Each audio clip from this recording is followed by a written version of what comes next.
다음 질문입니다. V-Ray가 숙달이 어렵지만 앤스도 어느 정도 퀄리티를 넘어가면 렌더링 퀄리티를 더 올리기가 어렵게 느껴지는데요.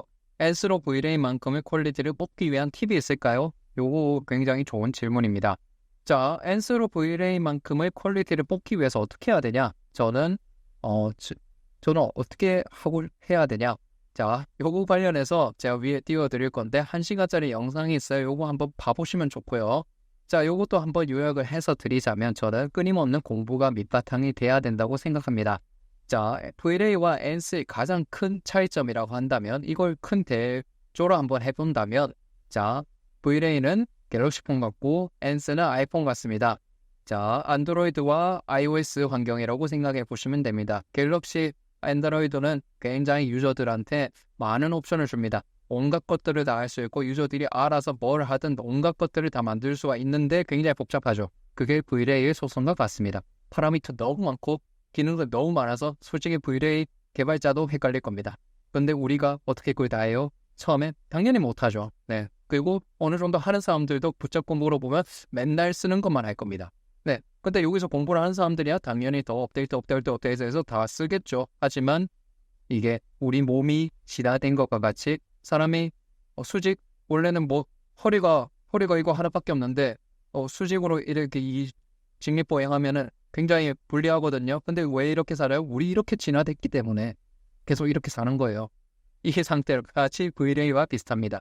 근데 앤스는 이런 V-Ray 환경들을 보고 이런 시스템을 보고 불합리가 아니고 좀 불편하다고 여겼을 겁니다. 무조건. 그렇기 때문에 새로운 시스템을 가지고 만들었습니다. 그래서 완전히 유저들한테 친화적으로 굉장히 사용하기 쉽게 아이폰과 같이 딱 필요한 것들만 넣어놨어요. 그렇기 때문에 굉장히 쉽게 값을 조절할 수 있고 다루기도 쉽고 굉장히 프로그램도 반사도 2, 3회 정도로 해서 굉장히 빠르게 나오고 GPU 사용률도 20-30%로 고정을 해놔서 다른 작업도 같이 수월하게 할 수 있게끔 작업을 만들어놨어요. 프로그램 자체를 세팅을 해놨어요. 완전 신인류가 있다면 그런 거겠죠. 네. 그런데 어때요? 네, 당연히 이 기능들이 많이 축소가 되어 있으니까 V-Ray만큼 쓰려면 이 V-Ray에서 어떤 기능들을 어떻게 써야 되는지를 정확하게 알고 이 기능들을 앤스에서 어떻게 써야 되는지를 자기가 연구를 해서 분석을 해서 적용을 시켜 나가야 됩니다. 그러려면 어떻게 해야 돼요? 공부를 해야 되겠죠. 네. 자, 비주얼 세팅스, 앤스케이프의 비주얼 세팅스에 보면 이 파라미터 값이 33개가 있습니다. 이 33개도 잘 조합을 해보면 예를 들어서 0에서 100까지 그럼 101가지죠. 101가지가 33개가 있으니까 총 우리가 만들어낼 수 있는 설정 값의 경우의 수는 101대 33승이라고 볼 수가 있습니다. 그렇죠. 대략적으로 그렇게 본다면 굉장히 많잖아요. 그 굉장히 많은 설정 값들을 어떻게 우리가 V-Ray처럼 설정할 수 있을까는 여러분들이 만약에 V-Ray 유저라면 내가 V-Ray 할 때는 이런 식으로 했었는데 앤스케이프에서는 이렇게 어떻게 할까를 고민을 하면서 하셔야 됩니다. 네, 제가 그랬어요. 저도 2020년부터 2019년, 그전에도 뭐 사실 V-Ray를 쓰긴 했는데 본격적으로 쓴 건 20년, 21년이에요. 그렇기 때문에 V-Ray를 굉장히 많이 쓰다가 21년도 후반부터 앤스케이프를 본격적으로 완전히 도입을 하면서 사용을 했습니다. 그 과정에서 저는 어떻게 공부를 했을까요? 완전히 다 지우고 했을까요? 아닙니다. V-Ray가 굉장히 좋은 툴인 걸 알고 있었는데 앤스도 정말 좋은 툴인 걸 알게 됐어요. 그렇기 때문에 V-Ray에서는 이렇게 세팅을 했던 거를 앤스로 어떻게 했을까를 다 치환하면서 넘어왔습니다. 그렇게 공부를 하고 그렇게 커리큘럼을 만든 저희 프로세스를 만든 게 렌더링 단계별 라이팅 조절법이고요. 그 랜덤 프로세스 만들고 커리큘럼 만든 게 지금 여러분들이 만약에 수강하고 계시거나 보고 계시는 앤스케이프 사용하면서 기본편, 심화편 레터스 인강이고요. 스케치업 위에 앤스케이프 책이고요. 그리고 제 커리큘럼 모든 앤스케이프 커리큘럼 그렇게 만들어진 겁니다. 네, V-Ray에서 앤스케이프를 어떻게 요거를 잘 할 수가 있을까? 그럼 저는 요즘은 어떻게 공부를 할까요? V-Ray에서 이런 표현, 루미온에서 이런 표현, D5에서 이런 표현들을 어떻게 하면 앤스에서 가져올 수 있을까? 혹은 다른 프로그램 가서도 마찬가지예요. 저는 배우는 것들을 좋아하게 됐어요. 그렇기 때문에 D5를 제가 공부를 할 때로 앤스에서는 이렇게 했는데 D5에서 어떻게 할까? 앤스에서는 이런 용어들을 썼는데 D5에서 어떤 용어를 쓸까? 앤스에서는 이런 질문들이 있었는데 D5도 이런 질문들이 있을까? 앤스에서 이런 문제점은 D5에서 어떻게 해결됐을까? 역설어도 가능하고 이걸 뭐 V-Ray도 넘어갈 수 있고 트윈모션 넘어갈 수 있고 루미어도 넘어갈 수 있어요. 다 똑같습니다. 이렇게 한다면 저는 계속 발전할 수 있는 사람이 되겠죠. 이런 마인드를 가지고 여러분들도 계속적으로 공부를 하셔야 됩니다. 뽑기 위한 팁이 별게 없어요. 이런 식으로 치어나서 넘어가야 됩니다. 그리고 제일 중요한 것은 제가 이전 영상에서도 말씀드린 적이 있을 겁니다.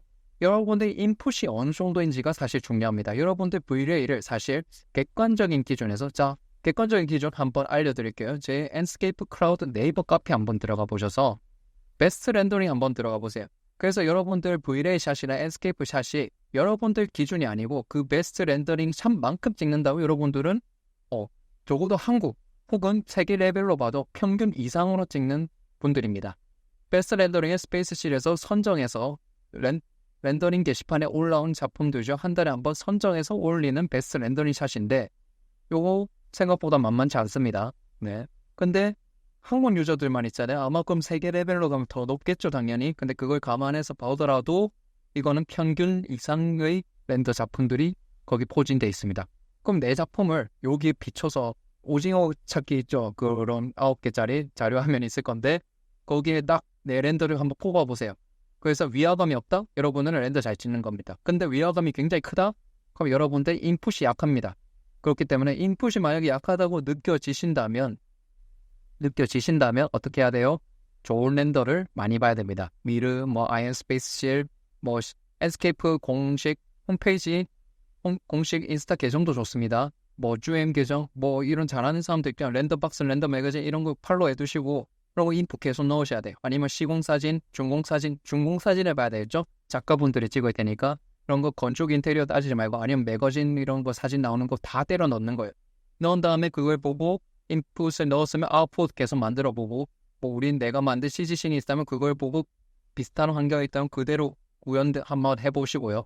화각도 따라해보시고 구도도 따라해보시고 다 따라해보고 한번 요 앞에서 배워보시고 그런 다음에 이렇게 연구를 하잖아요. 연구를 하실 수 있는 분은 그렇게 연구를 하시면 됩니다. 그리고 없는 습작과 실무 적용을 계속 해보는 거예요. 습작으로 끝나면 소용이 없어요. 이걸 실무의 단계에 넣었을 때 이게 극대화가 됩니다. 이렇게 해야 타임러 업데이트도 생기고 이 시간 제한된 시간 안에 딱딱 하는 게 굉장히 그 성장 상승폭이 굉장히 큽니다. 그리고 이 과정들이 너무 힘드신 분은 적절한 투자가 있어야 되겠죠. 이 적절한 투자로 의욕까지 챙겨 가시는 겁니다. 자, 돈을 투자했을 때는 이 의욕이 어쩔 수 없이 납니다. 그 본전을 생각하기 때문에. 그래서 제 강의 enscape 사용 설명서, 기본편, 심화편, 레터스에 다 올라가 있습니다. 이거 패키지로 끊으셔도 좋고요. 아니면 제 책을 통해서 2만 원 내고 2만 얼마 내고 구입하셔서 보셔도 돼요. 그럼 다 같이 해봤자 한 30만 원 되나요? 그 정도 안에 들어올 겁니다. 아니면 더 투자를 하고 싶다. 그러면 enscape 부트캠프 스타터반이든 중급반이든 한번 도전해 보시거나 아니면 이 두 개를 같이 해서 하루에 버려 보시는 거예요. 네. 그렇게 한번 투자를 강력하게 해서 인풋을 강력하게 넣어준 다음에 여러분들이 어떻게 해요? 이 복습과 응용을 실무와 습작에서 계속 넣어주셔야 됩니다. 그렇게 한다면 여러분들은 곧 베스트 렌더링에 올라갈 실력을 갖추게 되고 그 정도 되면 여러분들한테 렌더 가지고 뭐라 할 사람 진짜 없습니다. 제가 그걸 장담하고 싶어요. 장담할게요. 네, 장담할게요. 누가 뭐라 하면 저한테 그냥 데리고 오세요. 그 뭐라 하는 사람들은 여러분들보다 렌더 못하는 사람들입니다. 다른 능력은 당연히 좋을 수 있겠죠. 하지만 렌더 가지고 뭐라 할 실력은 아닐 겁니다. 네, 그렇게 한번 공부를 해보시면 좋을 것 같습니다. 어때요? 답변이 됐나요? 또 궁금한 점 내용 있으시면 댓글로 한번 질문 주세요. 들어주셔서 감사합니다. 여러분들 오늘도 행복한 하루 되세요.